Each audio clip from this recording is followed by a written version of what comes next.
वक्त की है जरूरत समझ लो,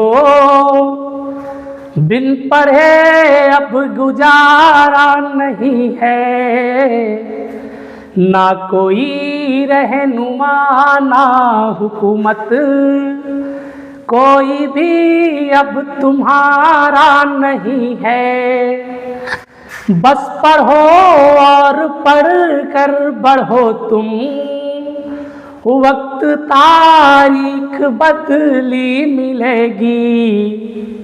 बस कलम और कागज से बढ़कर दूसरा कोई चारा नहीं है। बस कलम और कागज से बढ़कर दूसरा कोई चारा नहीं है। नमस्कार दोस्तों, मैं हूं मनोज टंडन। आप सभी का हमारे इस YouTube चैनल पर तहे दिल से स्वागत है। फ्रेंड्स, आज हम लोग जानने वाले हैं कि एक संख्या है जो हमारा भिन्न में रहता है और एक संख्या है हमारा केवल संख्या के रूप में रहता है, और दोनों के बीच में अगर गुणा का चिन्ह रहता है तो उसको हम लोग किस प्रकार से हल करते हैं, आइए इस वीडियो में हम लोग जान लेते हैं। देखिए, इस प्रकार का प्रश्न आपको मिलेगा 5 गुणा 3/7। ये संख्या हमारा केवल संख्या में दे रखा है और ये संख्या हमारा भिन्न में दे रखा है। उसी प्रकार दूसरा प्रश्न है हमारा 8 गुणा 3/4। अगला प्रश्न है 2/9 गुणा 7 और अगला प्रश्न है 8/7 गुणा 5। तो गुणा का जो संख्या है वो आपको आगे में भी दिख सकता है, वो आपको पीछे में भी दिख सकता है। दोनों हमारा एक ही है। चूंकि जो गुणा है वो हमारा क्रम विनिमय नियम का पालन करता है। कैसे पालन करता है? यदि मैं यहाँ पर लिखूँ 4 गुणा 5, तब ये हमारा कितना होगा? 5 चौक 20। अगर मैं इसी को लिखूँ 4 गुणा 5, तब भी ये हमारा कितना होगा? 20 होगा। तो गुणा है वो हमारा क्रम विनिमय नियम को पालन करता है। तो चाहे आगे में लिखा रहे या पीछे में लिखा रहे, उससे हमें मतलब नहीं है। दोनों को हल करेंगे तो समान उत्तर हमारा आने वाला है। ठीक है, तो चलिए इन प्रश्नों को मैं हल करके बताता हूं। उसके बाद क्या है, आप भी इन प्रश्नों को हल करना सीख जाएंगे।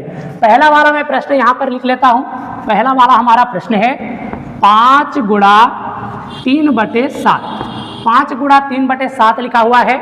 देखिए फ्रेंड्स, ये वाला संख्या हमारा बटा में है, ये वाला संख्या हमारा बटा में नहीं दे रखा है। नहीं दे रखा है तो क्या करेंगे? जब भी ये संख्या हमारा गुणा होता है, ऊपर वाले के साथ गुणा हो जाता है। ठीक है, तो ये कितना हो जाएगा? 5 तिया 15 हो जाएगा और नीचे में हमारा कितना है? 7 है। चाहे तो आप ऐसे भी हल कर सकते हैं। ये हमारा भिन्न में है, ये हमारा भिन्न में नहीं है, तो इसको भिन्न के रूप में लिख लेंगे। नीचे में हम लोग 1 कर लेंगे, क्योंकि 1 का गुणधर्म है प्रत्येक संख्या के साथ वर्ग में रहता है, मतलब घात में रहता है, प्रत्येक संख्या के साथ गुणा में रहता है और प्रत्येक संख्या के साथ भाग में रहता है। तो ये हमारा गुणधर्म है 1 का। इसको भी हम लोग भिन्न बना लेंगे और यहाँ पर बीच में गुणा का चिन्ह लगा रहता है। जब भी गुणा का चिन्ह लगा रहे, ऊपर वाला संख्या ऊपर वाले के साथ गुणा और नीचे वाला संख्या नीचे वाले के साथ गुणा। 5 तिया 15, तो इधर मैं 15 लिखा हूँ। इधर 7 एकम 7, तो नीचे में क्या लिखा हूँ? 7 लिखा हूँ। तो इस प्रकार से पहला वाला जो हमारा प्रश्न है उसका उत्तर 15/7 आ जाएगा। यदि ये कटता है तो आपको कटा देना है, नहीं कटता है तो ऐसे ही छोड़ देना है। ठीक है, ये आपको दशमलव में कट रहा है, लेकिन मैं दशमलव में नहीं कटा रहा हूँ। पहले आप भिन्न सीख लीजिए, उसके बाद दशमलव के लिए आपको और वीडियो मिल जाएगा। दूसरा वाला प्रश्न यहाँ पर देखते हैं। यहाँ पर लिखा हुआ है 8 गुणा 3/4। देखिए, अगर इस प्रश्न को हम लोग देखें तो ये हमारा भिन्न में है, ये हमारा भिन्न में नहीं है। तो इसको भी हम लोग चाहें तो 1 करके भिन्न कर सकते हैं। अब क्या करेंगे? यदि नीचे वाला से कोई कटता है ऊपर वाला, तो उसको कटा देना है। यदि ऊपर वाले से कोई नीचे वाला कटता है तो उसको कटा देना है। ठीक है, चाहे तो आप गुणा करके भी कटा सकते हैं, उतना ही आंसर आने वाला है। चलिए मैं गुणा करके ही कटा देता हूँ।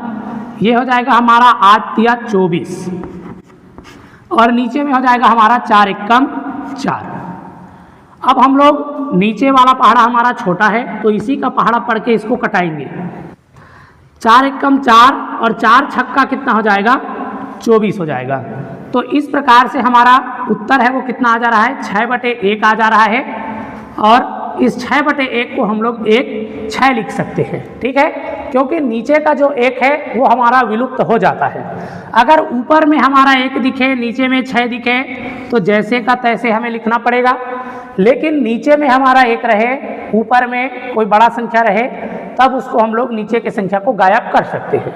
नीचे के जो 1 है उसको क्या है, हम लोग गायब कर सकते हैं। तो इस प्रकार से हमारा जो दूसरा वाला प्रश्न है इसका उत्तर कितना आ जाएगा, तो 6 आ जाएगा, ठीक है। चाहे तो इसको हम लोग ऐसे भी हल कर सकते हैं फ्रेंड्स, 8 गुणा 3/4 इतना दे रखा है। इन दोनों को हम लोग कटा सकते हैं पहले ही, 4 1 कम 4, 4 दूनी 8, अब इधर क्या है 2 है, बीच में लगा है गुणा का चिन्ह, इधर बचा है 3, तो 3 दूनी कितना होगा, 6 होगा। तो इस प्रकार से चाहे तो आप इस प्रकार से हल कर सकते हैं, चाहे तो आप इस प्रकार से हल कर सकते हैं, ठीक है। चलिए अगला प्रश्न में आते हैं। अगला प्रश्न हमारा गुणा करके पीछे में दे रखा है, देख लो। अगला प्रश्न हमारा क्या दे रखा है, तो 2/9 लिखा है, गुणा करके कितना लिखा है, 7 लिखा है। ये और ये हमारा ऊपर में है और नीचे में केवल एक ही संख्या है 9। अगर ऊपर के संख्या से देखें, ऊपर का संख्या छोटा है, उससे नीचे का संख्या हमारा पहाड़ा में नहीं आ रहा है। इसका भी पहाड़ा पढ़े तब भी ये संख्या नहीं आएगा, तो नहीं आएगा उस कंडीशन में कर देना है, इस ऊपर वाले को गुणा कर देना है, 7 दूनी 14 और नीचे में हमारा जो संख्या है उसको लिख लेना है, ठीक है। नहीं तो बताया हूँ, अगर ये वाला भिन्न में है तो इसको भी भिन्न में लिखिए, ऊपर वाले को ऊपर वाले के साथ गुणा, नीचे वाले को नीचे वाले के साथ गुणा, ठीक है। तो इस प्रकार से जो हमारा तीसरा प्रश्न है इसका उत्तर हमारा 14/9 आ जाएगा।